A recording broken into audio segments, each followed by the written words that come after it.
Ons het so pas geluister na die wonderlike woorde van Hemelvader, ek aanbid U. Koning Jesus, ek bring lof aan U, Heilige Trooster, ek vereer U. Vriende, ek wil vir jou welkom sê by hierdie wonderlike diens van ons gemeente Littleton Oos. En mag hierdie diens vir jou soveel beteken vandag, wanneer ons nie fokus op onsself nie, maar fokus op die een wat die rede is vir my en jou bestaan. Die een wat groter is as ons en alles rondom ons, die gans andere. Kom ons word stil voor die Here.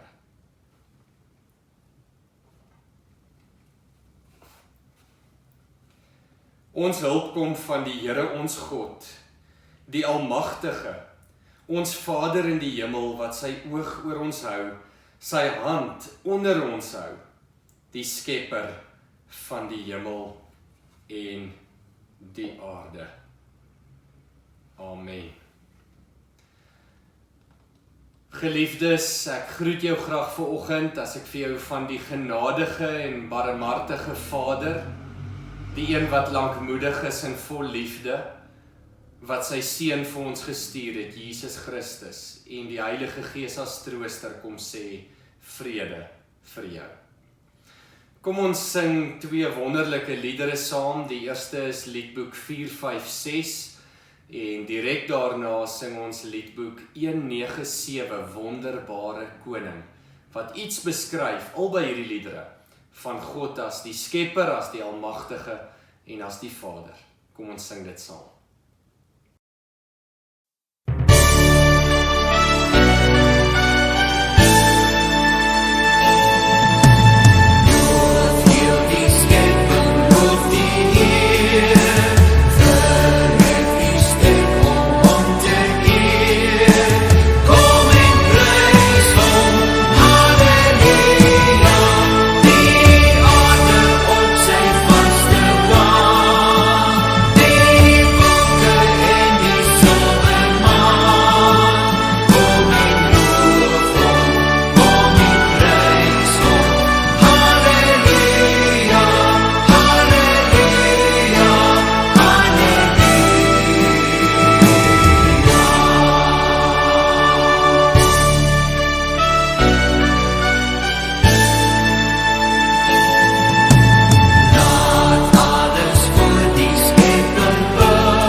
Yeah.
Vriende, ek het groot geword in die NG Kerk hier in die noorde van Pretoria en in die gemeente waar ek groot geword het, het ons dikwels op Sondag hardop ons geloof saam met mekaar bely in die drie-enige God. En ons het dit gedoen in die woorde van die apostoliese geloofsbelijdenis. Ek is seker jy ken dit ook nog goed, al doen ons dit min, of al het ons dit weens die Grendelstaat in Suid-Afrika, wat gemaak het dat ons lanklaas fisies in die kerkgebou was en in 'n erediens was, dit kon opsê saam met mekaar. Ek lees dit graag vir jou as volg. En as jy wil, is jy welkom om net daar waar jy is, dit hardop saam met my te bely.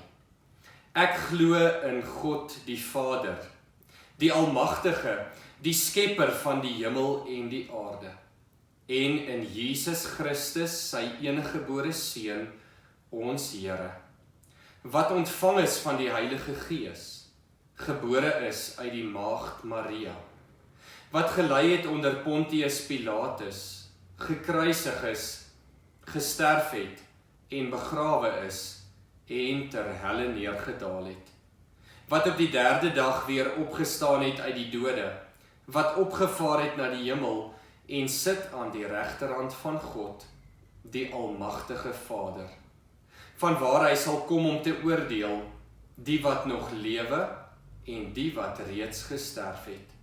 Ek glo in die Heilige Gees. Ek glo aan 'n heilige, algemene, Christelike kerk, die gemeenskap van die heiliges, die vergewing van sondes, die opstanding van die vlees en 'n ewige lewe. Kan ek vir jou vra, hoe baie dink jy hieroor na in jou lewe? Herroep jy ooit die woorde van ons apostoliese geloofsbelijdenis in jou eie gemoed en gedagtes op? En as jy doen, dalk doen jy nie, maar as jy doen, wanneer jy doen, wat dink jy daarvan? Wat is die betekenis van hierdie woorde, hierdie belijdenis vir jou? Dit is 'n wonderlike gedeelte hier, dit is 'n wonderlike belijdenis wat ons as gereformeerde gelowiges bely en dikwels opsê in die kerk. En eersdaags sal ons dit weer, terwyl ons saam in mekaar se teenwoordigheid is, dit hardop saam kan bely. Maar vriende, ek weet dat meeste preke en meeste geestelike boodskappe sentreer dikwels rondom onsself eintlik. Ja, dit kom uit die Bybel uit. Ons lees dit graag saam met die Bybel, 'n gedeelte of twee, verskeie teksverse wat ons aanhaal, maar as ek en jy mooi daaroor dink, dan is meeste preke, meeste geestelike boodskappe vir ons eie onthaalwe. Jy weet, 'n ou lees jou Bybel en jy kies 'n teks of jy luister na 'n teks en jy dink, hoe inspireer hierdie my in my geloof? Watter belofte of beloftes bevat die woord of hierdie boodskap dalk vir my? Ons dink dikwels dalk aan tekste of kies tekste wat my spesifieke verstaan of teologiese perspektief beklemtoon of onderstreep, en dan gebruik ons dit om iemand anders se teologiese verstaan aan flarde te ruk. Is dit nie so nie? Dikwels gaan dit oor, wat kan ek hieruit kry? Wat is hierin vir my? Vandag se boodskap is anders. Want vandag se boodskap gaan glad nie oor my of oor jou nie. Dit gaan enkel en alleen oor God. En wie? Watter God? Natuurlik die drie-enige God wat ons bely as Vader, Seun en Gees, maar as ons kan stilstaan by die eerste van die apostoliese geloofsbelijdenis, dit staan natuurlik bekend ook as die 12 artikels, né? Onthou jy dit nog? En dan staan vandag spesifiek stil by die eerste van die 12 artikels, naamlik ek glo in God die Vader, die Almagtige, die Skepper van die hemel en die aarde. Wat hoor ons in hierdie eerste van die 12 artikels in die apostoliese geloofsbelijdenis? Ons hoor 3 dinge. Ons hoor dat God die Vader is, dat hy die Almagtige is en dat hy die Skepper is van die hemel en die aarde. En dis waaroor ek vandag met jou wil gesels. Oor God as Vader, as almagtige en as skepper. Maar voor ons dit doen, wil ek jou uitnooi om saam met my te blaai as jy 'n Bybel het, anders kan jy dit op die skerm volg, na Psalm 103 en Psalm 104 toe, waar ons 'n hele klompie verse saam gaan lees.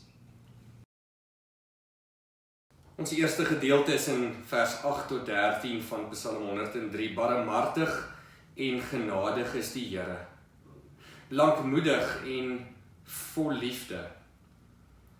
Hy sal ons sonde nie bly toereken en nie vir ewig toornig bly nie. Hy handel met ons nie volgens ons sondes nie, vergeld ons nie vir ons ongeregtighede nie, want so groot as die afstand tussen hemel en aarde is, so groot is sy liefde vir die wat hom dien. So ver as die ooste van die weste af is, so ver verwyder hy ons oortredinge van ons af. Soos 'n vader hom ontferm oor sy kinders, so ontferm die Here hom oor die wat hom dien. En dan die tweede gedeelte wat gaan oor die Almagtige. Psalm 103 vers 19, die Here het sy troon in die hemel gevestig. Sy heerskappy strek oor alles en almal. En dan Psalm 104, ek wil die Here loof. Here my God, U is baie groot. U is bekleed met koninklike luister. U is met 'n kleed van lig omhul. Dit is U wat die hemelkoepel soos 'n tentdoek gespan en vir U 'n woonplek ingerig het oor die waters daarbo. U wat op die wolke ry, op die vleuels van die wind.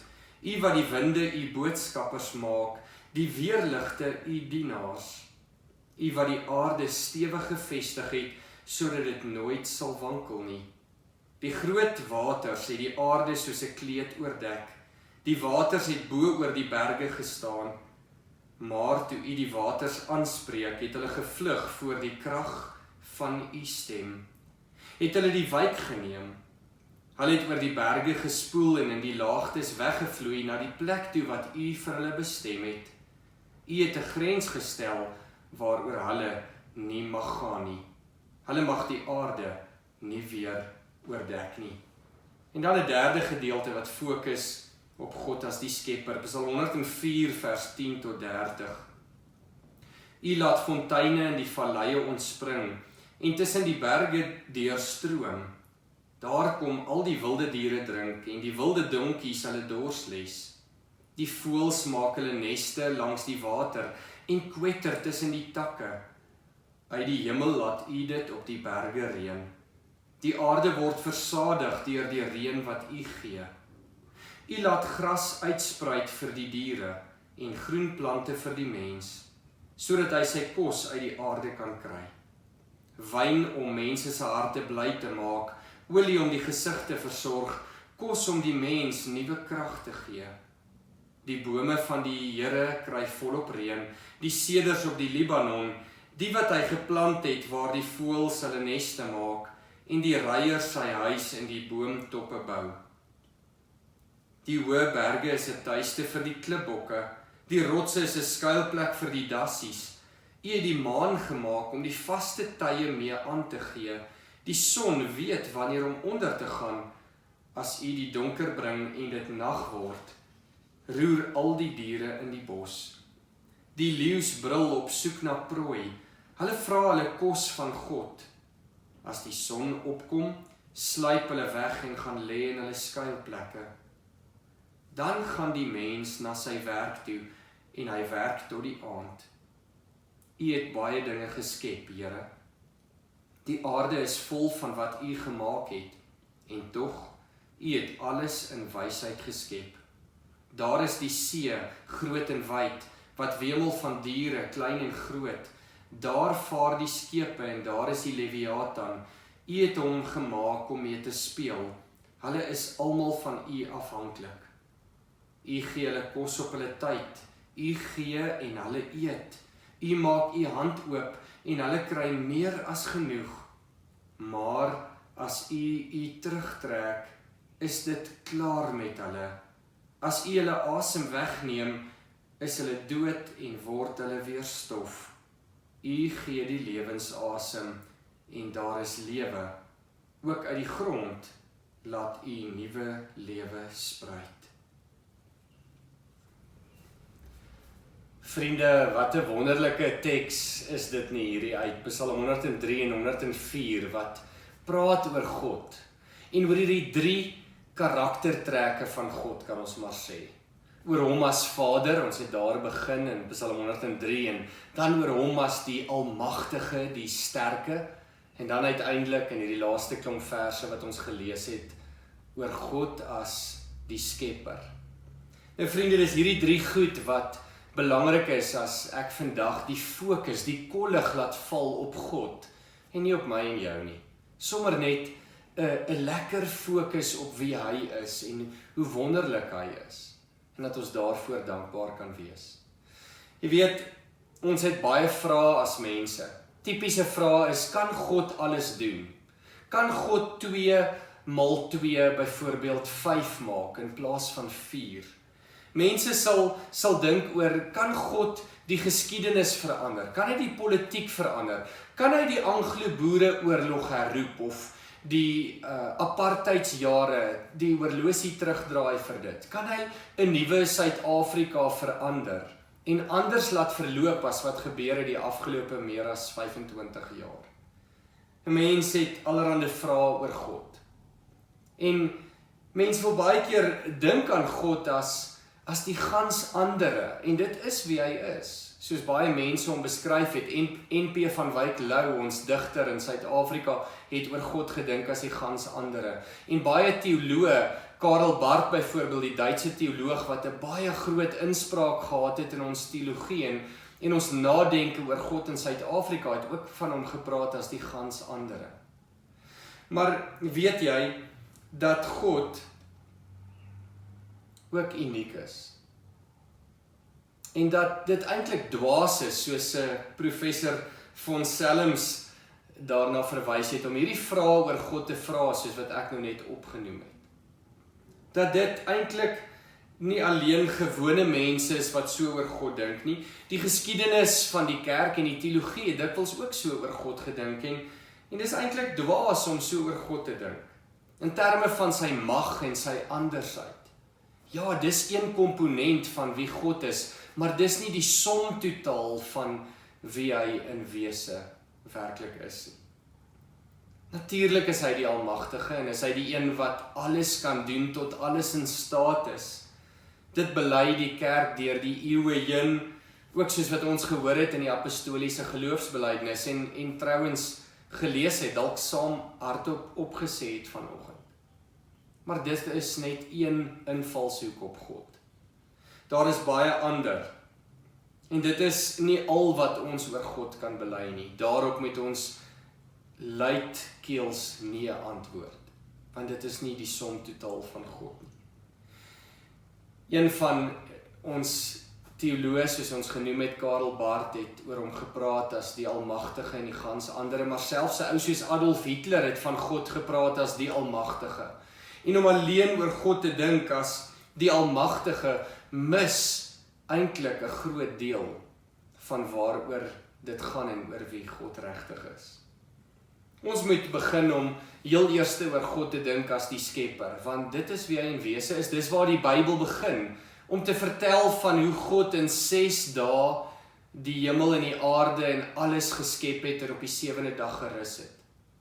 Maar daarna ontvou 'n hele verhaal in die Bybel, in die Ou en die Nuwe Testament, van wie God is.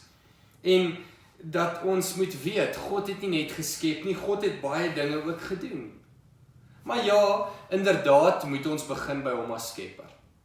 Onthou natuurlik in die Ou Testament, of daar in die begin van Genesis, wanneer ons lees van die 6-dag skepingsverhaal, en trouwens ons lees van 2 soorte verhale, of 2 invalshoeke, weergawes van die skepingsverhaal, moet ons onthou dat dit plaasvind en afspeel in 'n antieke wêreld, die antieke nabye Ooste, waar daar baie volke was wat rondom Israel gebly het, en wat hulle eie opperwesens aanbid het.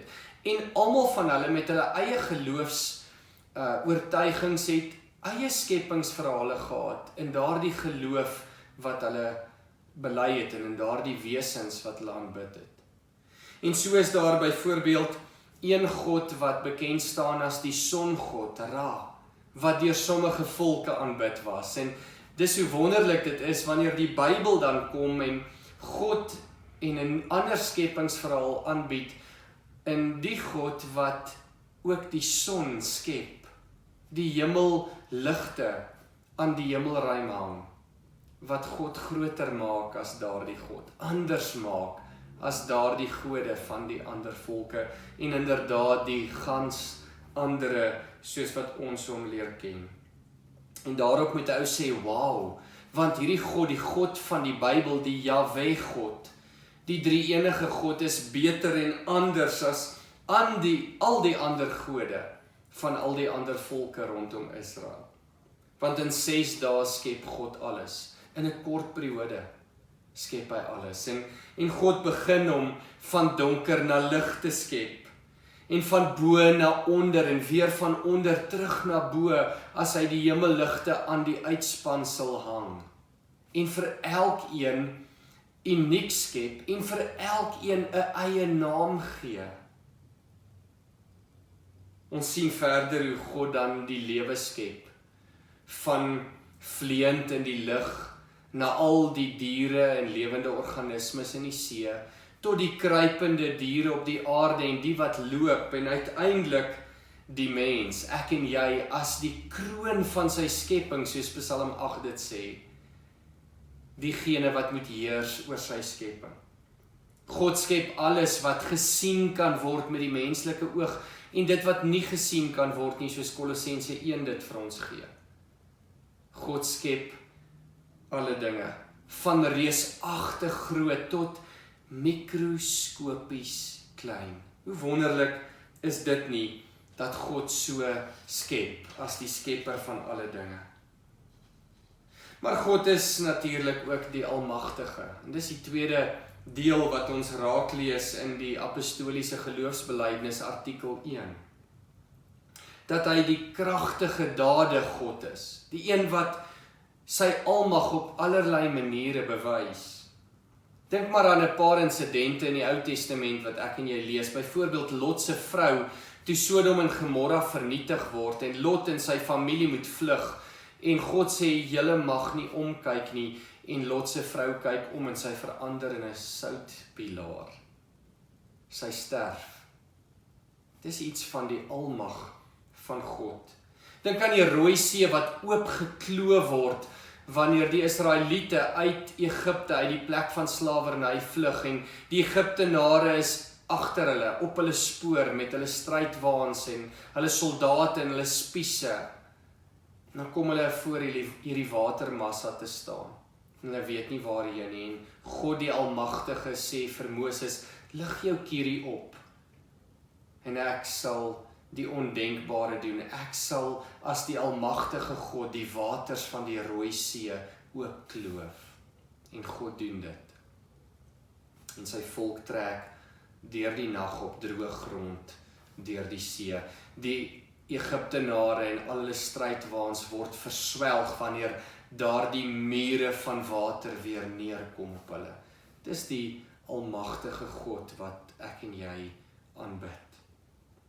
Dink aan Numeri 16, waar die aarde oopskeur om vir Korag en Datan en Abiram in te sluk, saam met hulle families, omdat hulle die leiers wat God aangestel het vir sy volk, Moses en Aaron, omdat hulle nie wil buig voor hulle gesag nie. Hulle ondermyn as te ware hulle gesag. Hulle kom in opstand en rebelleer teen hulle. En God, die Almagtige, skeur die aarde oop, en hierdie families, hierdie manne saam met hulle families word verswelg. As ons na die Nuwe Testament toe aanblaai, vriende, dan kan ons dink net doodgewoon aan die feit dat God sy enigste seun, Jesus Christus, stuur om in 'n menselyf gebore te word as 'n baba, en vir 'n paar dekades hier op aarde te leef en te loop op die stofpaaie van hierdie aarde. Dis die Almagtige God. God praat op verskeie plekke in die Nuwe Testament met 'n harde, hoorbare stem, dat die mense wat daar staan, die stem uit die hemel kan hoor. Dink maar aan Matteus 4 vers 17 waar Jesus gedoop word en hy sê, dit is my geliefde seun, oor hom verheug ek my. Enkie later, en ons lees dit in Markus 9 en ook op ander plekke vers 7, die verheerliking op die berg.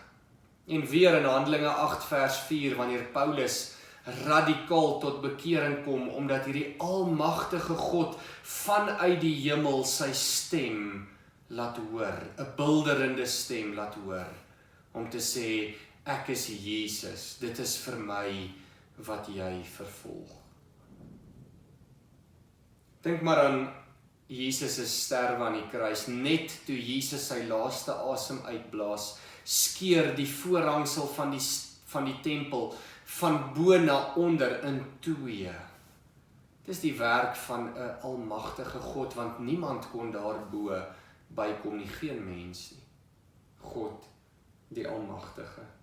In Hebreërs 1 praat God van die engele as dienende geeste wat in sy diens staan as die almagtige en wat hy uitstuur om op die aarde vir my en jou, sy kinders, sy volgelinge te bedien. En as ons nou Openbaring toe blaai, dan kry ons verskeie beelde van God as die almagtige, die een wat in ontoeganklike lig leef en om wie se troon die engele en die ouderlinge en die hemelwesens dag en nag buig en sê, heilig, heilig, heilig is die Here God, die almagtige. Wow, wat 'n beeld is dit nie, daar in Openbaring 5, wat ons kry nie. Hy is die een wat verhewe is bo alle ander dinge. Ons glo in die almagtige Vader, lei die 5de bede van die apostoliese of die geloofsbelijdenis van Nicea. Ook die apostoliese geloofsbelijdenis het ons gesê begin met God die Vader, die almagtige skepper van hemel en aarde. Maar vriende, ons moet verstaan dat die almagtige Vader nie 'n byvoeglike naamwoord is wat God maar net beskryf nie, maar dat God self die almagtige is, 'n selfstandige naamwoord, dat God die skepper is, 'n selfstandige naamwoord, dat God die Vader is, 'n selfstandige naamwoord. Alles word so op gelyke voet langs mekaar gestel en genoem. Albei of al drie hierdie begrippe is eintlik baie belangrik. En dit sou verkeerd wees as ons net God se almag beklemtoon, net God as skepper beklemtoon en niks sê of vergeet van die feit dat hy ook Vader is nie. En dit is wat so belangrik is. In die verlede het mense baie keer van God gepraat as die almagtige en die skepper, maar nagelaat om te fokus op hom as die Vader. En as ons mooi daaroor dink, dan as ons aan die Bybel dink en net hoor hoe die Bybel praat van God die Almagtige, dan het ons eintlik nie die Bybel nodig nie, want deur na die natuur te kyk, kan ons God as Almagtige raak sien en eien. Dink maar net aan tornado's en orkane en watermassas wat afkom na 'n reënstorm, 'n sneeustorm in die hoogste Alpe se pieke of in die Andes gebergtes of selfs teen Everest se hange. Dan weet ons wat die uitwerking van hierdie natuurwonders is, haal en noem dit maar op, wind. Dan weet ons die erosie wat dit meebring. En dan weet ons God wat hierdie dinge geskep het, is die Almagtige. Hy is die wonderlike. Hy is die groote. En weet ons dat hy absoluut die groote is en die een aan wie ons kan vashou. Vriende, dan moet ons weet dat dit alleen nie staan nie. As ons die Nuwe Testament lees, dan hoor ons ook dat God die Vader is. In Filippense 2 vers 6 tot 8 is daar 'n baie mooi beskrywing van hoe Jesus Christus as die Seun van die Vader vernedering en knegskap en gehoorsaamheid en dood naby aan die mens gebring het. Jesus wys kragdadigheid af, al het die Vader die mag daartoe.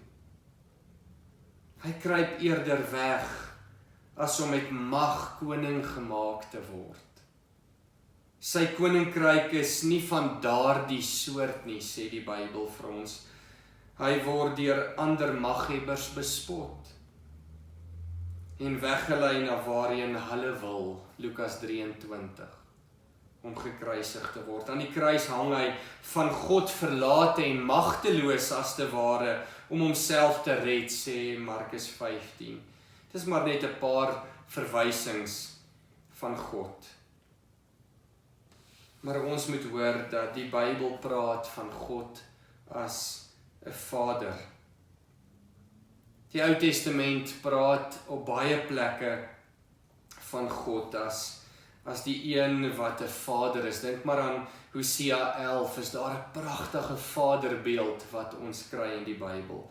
Hier word hy voorgestel as 'n vader wat met deernis oor sy liefde vir sy kind praat.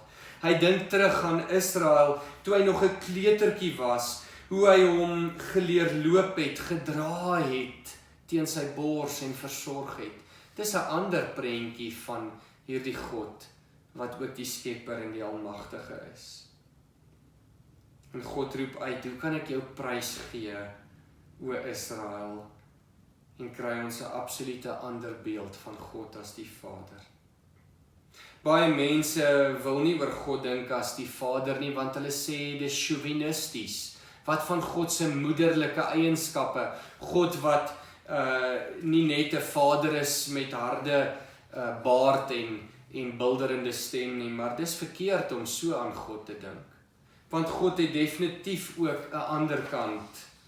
God het karaktertrekke wat ook moederlike eienskappe uitbeeld vir ons. God is nie net die Almagtige nie, en hy is 'n Vader, maar die Vader het ook karaktertrekke wat wonderlik is vir my en jou. Dink maar net aan aspekte wat ons kry in die Bybel. Dis 'n emosionele beeld as ons luister na die teks van Psalm 103 wat ons gelees het. Om te hoor, hy is die Vader wat sy kinders liefhet. Ons sien iets van 'n weerlose figuur. Sy liefde stel hom bloot aan kommer en seerkry, ontsteltenis en opofferings vir my en jou as sy kind. As ons in ons belydenis hom dan as Vader voorstel, dan kom al hierdie ander aspekte ook ter sprake. God het nie net 'n harde vaderskap kant nie, hy het ook 'n sagte kant wat die van 'n vrou en 'n moeder verteenwoordig. En dit is die beelde wat ek en jy moet hoor as ons na ons teks luister hier in Psalm 103 en Psalm 104. Ek wil graag net weer vir jou lees van die gedeeltes hier in Psalm 103 en 104.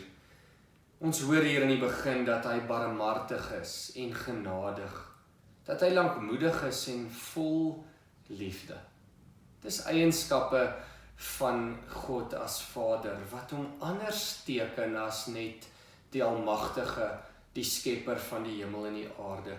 Ons hoor hoe hy ons sondes van ons af verwyder, so ver soos die ooste van die weste af is.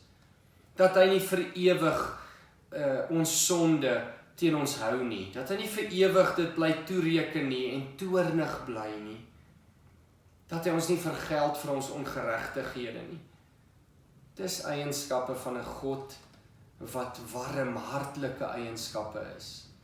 En nie iets van 'n onpersoonlike krag of mag, soos die Almagtige en die Skepper wat met die klap van sy vingers dinge kan laat gebeur nie, met die spreek van woorde lig in donkerte kan bring nie.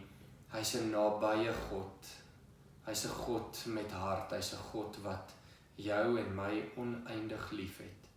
Maar soos wat ons verder gelees het, het ons ook ander eienskappe van God gesien, wat ons in die apostoliese geloofsbelijdenis inderdaad bely en opnoem, as die Almagtige en die Skepper. Dink net hier aan Psalm 103 vers 19. Hy het sy troon in die hemel gevestig, sy heerskappy heers oor alles en strek oor almal. En dan in hierdie eerste paar verse van Psalm 104, hoor ons hoe God baie groot is. Hoe hy met 'n kleed van lig omhul is, soos Openbaring sê. Hy het die tentdoek gespan, die hemelkoepel. Hy het 'n woonplek ingerig daarbo. Hoor mooi hierdie taal gebruik van die skrywer in Psalm 104. Hy wat op die wolke ry, op die vleuels van die wind, en die wind self sy boodskappers maak, die weerligte sy dienaars, en wat die aarde stewig gevestig het, sodat dit nooit sal wankel nie. Dit spreek iets van almag. As ons verder lees, dan hoor ons hoe hy die waters aanspreek en hulle vlug voor die krag van sy stem.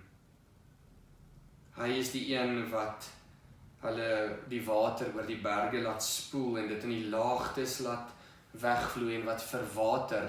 Dink maar aan die oseaan en die see, 'n perk stel 'n grens.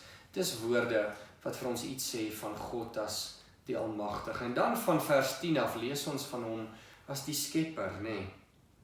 Ons lees van al die wilde diere, ons lees van die voëls, ons lees van die reën wat hy gemaak het en hoe hy die aarde daarmee versadig.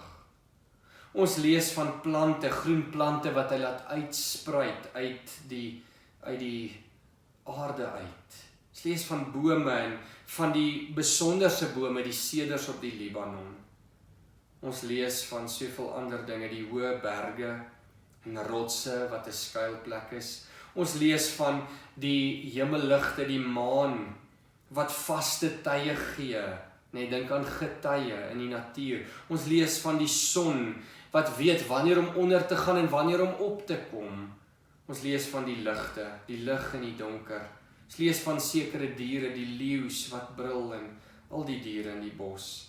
Alles wat God geskep het, selfs skepe wat op die oseane vaar, wat deur mense gemaak is, maar God as die Skepper, wat die mens geskep het met 'n brein, wat so amazing is, nog so onverstaanbaar is vir mediese en wetenskaplikes wat navorsing doen, wat sê, ons het nog nie die punt van die ysberg geraak nie.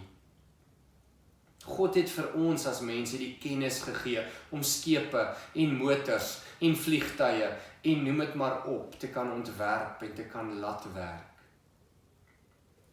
En dan sê ons teks dat God die een is wat dit alles gemaak het en alles en almal is van U afhanklik. Psalm 104 vers 6 en 27. U gee hulle kos op hulle tyd, U gee en hulle eet, U maak U hand oop en hulle kry meer as genoeg. Vriende, wat 'n wonderlike teks is dit nie hierdie nie. Om te weet dat God, die een wat ons bely in ons apostoliese geloofsbelijdenis is, ons bely, ons glo in God, die Vader, maar die Almagtige, die Skepper van die hemel en die aarde. Hy is nie 'n gewone God nie. Hy is ongewoon, hy is gans anders, soos NP van Wyk Lou geskryf het, soos Karel Barth dit aan hom toegedig het. Hy is die gans andere, totaal en al anders as ek en jy as mens, as nietige mense. En hy hou sy oog en sy hand op sy skepingswerke. En daarom as ons afsluit, en wil ek graag vir jou 'n stukkie lees hier, so in die slotgedeelte van my boodskap vandag, moet ons weet, ons moet God integreer in ons godsvoorstelling, die twee kante. Aan die een kant is hy die Almagtige, die Skepper van hemel en aarde, en aan die ander kant is hy die Vader, die een wat 'n hart het, wat manlike en vroulike eienskappe openbaar en emosie wys.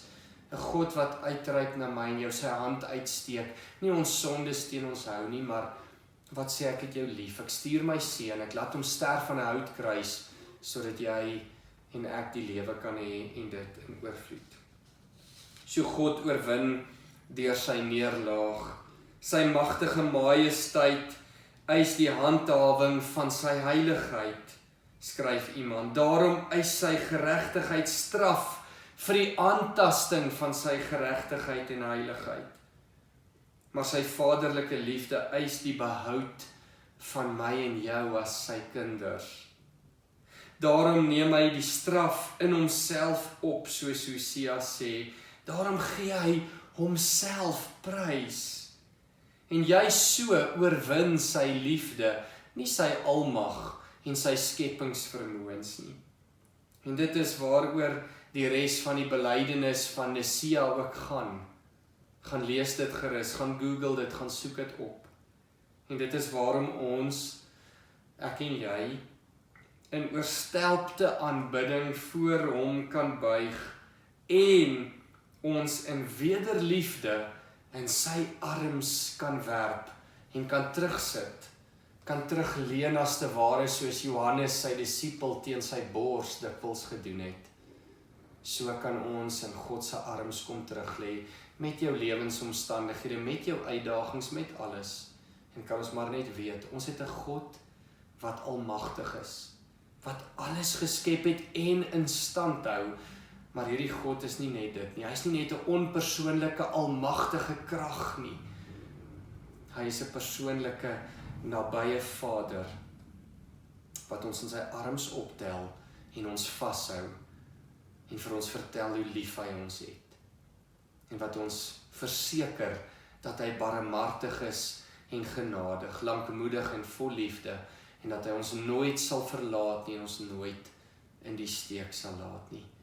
Broers en susters, dit is die God wie ek en jy bely in die eerste artikel van 12 in ons apostoliese geloofsbelijdenis.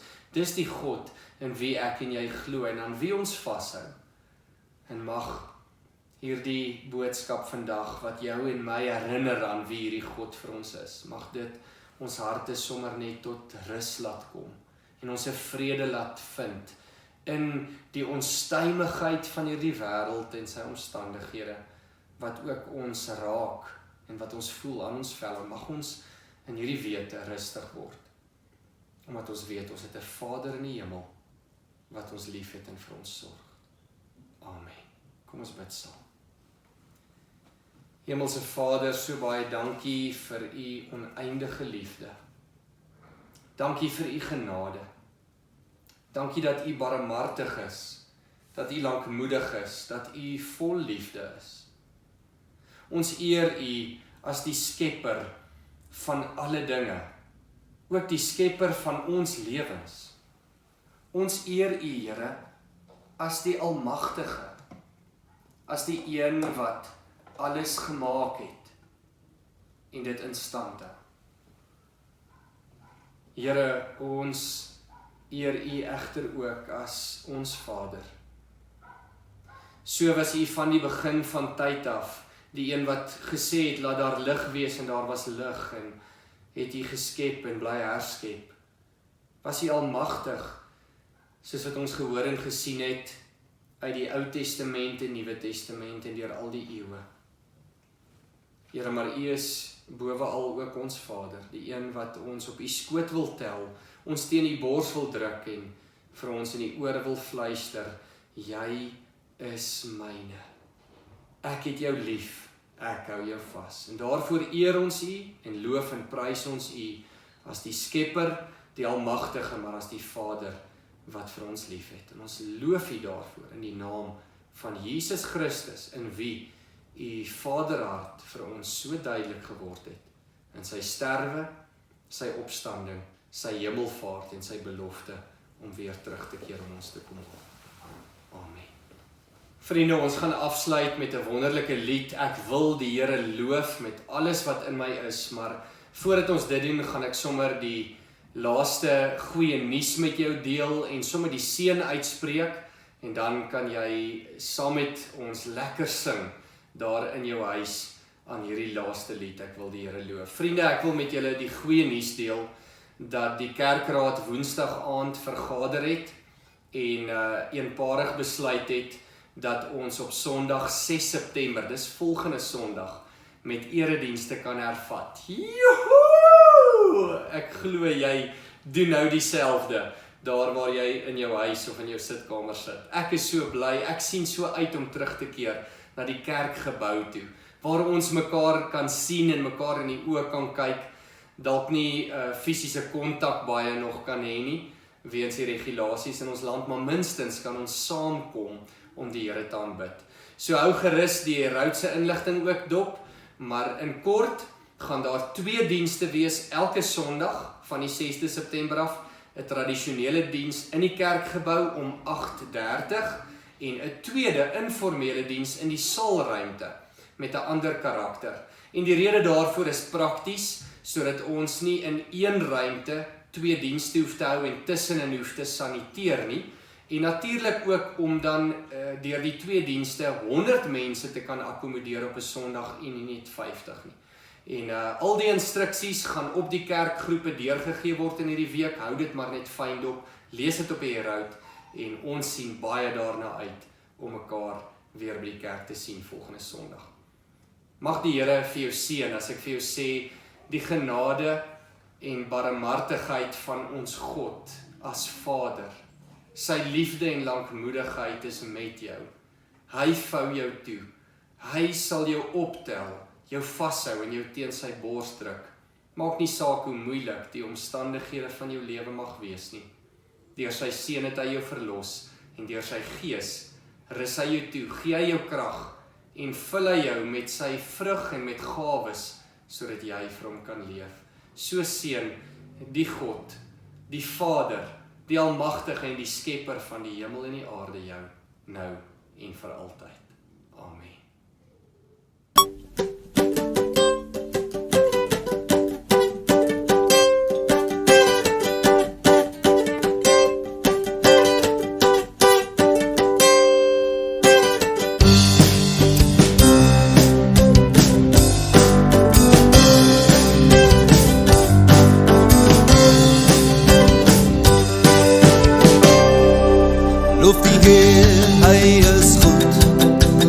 Heilige naam, dat alles in die goed heel op die Heere loof. Loof die Heer, hy is goed, loof sy heilige naam, laat alles in die goed heel op die Heere loof. Ek wil die Heere loof, my hele hart, hy gee al wat roep, weer nieuwe kracht. Ek wil die Heere loof, loof met my hele hart, hy gee al wat roep, weer nieuwe kracht.